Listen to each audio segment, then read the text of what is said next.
Let's talk about this. Now, I'm not saying I agree with this. I'm saying it exists, and I think it's important that we're willing to admit things exist even though we don't agree with them. So here it is. Let's talk about COVID masks. COVID masks have become a political debate, a political trigger, even though it's not necessarily a political issue. We've made it that way. And I feel that it's ultimately because in the United States, we're conditioned to think in forms of tribalism.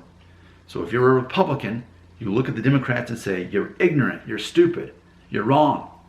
If you're a Democrat, you do the same thing to the Republicans. That's how it's all set up. So naturally, when we have some kind of topic that divides people, like should you wear a mask or not for COVID, naturally, you find your political alignment, you choose a side, and you demonize the other side.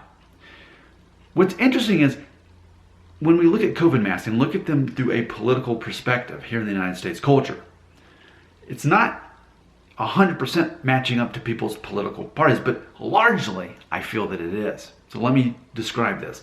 If I were to really look at fundamentally what makes a Republican versus what makes a Democrat, I would say a Republican is someone who does not want to give the government control over their life. So for example, guns, naturally. People who say you can't take my guns, this is my right, more likely to be Republican. Or on the other hand, Democrats typically are definitely okay with giving power over their lives to the government. Healthcare, for example, it's Democrats typically who are fighting for healthcare, whereas a Republican would say, I don't want my government telling me, right? Democrats say we need our government to do this. So ultimately, are you okay with the government having control over your life or not?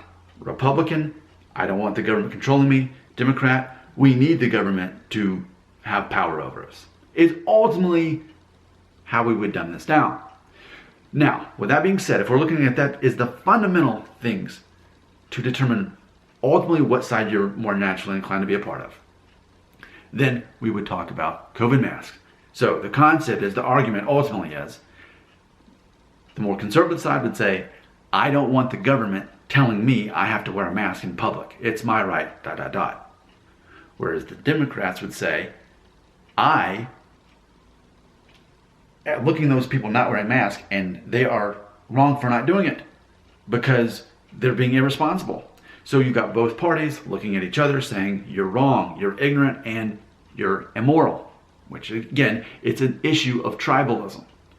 So what I'm not saying is, if you are a Republican, then you're the person who doesn't wear masks in public. And if you're a Democrat, that you are the person who does and harshly judges everyone who doesn't. I'm not saying that, but I'm saying largely that's what I'm observing happening.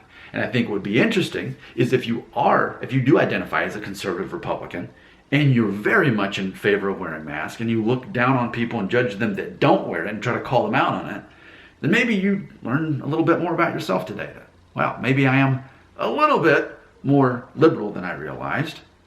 What if you're a Democrat? What if you're a liberal who says, no, I'm not wearing a mask. I don't think it helps. It's not my problem. And you don't wear a mask and you're fine with it and you're confident in that decision. But you're a Democrat. Well, maybe part of you is a little bit more conservative than you thought. Ultimately, I think this is what it is. We make it a political issue because we're conditioned to be tribalist in the United States. So ultimately, and I've yet to reveal how I feel about it personally, wearing a mask or not, but I don't think that would help anything. I think it would only cause you to believe more of what you already believe. Either you think, oh, he's a hero, he agrees with me, or oh, this guy is horrible, he is the opposite of what I believe, which is, again, the whole concept is identity protective cognition. When you already believe something and someone tells you the opposite, you get angry, you defend yourself, you're completely closed-minded to changing your ways, and you do the same thing to them as the debate goes nowhere.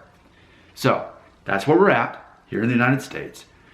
A new hot topic pops up, it's debatable. Immediately choose your political side, demonize the other side, You're ignorant. You're dumb. You're immoral. You're wrong. That's what has happened. That's where we're at. I'm not saying that I agree or I endorse it. I'm saying that's where we're at. I think it's important to acknowledge that, especially in a political year. It's interesting how just about anything can become political. Your thoughts, your comments, your beliefs belong right here.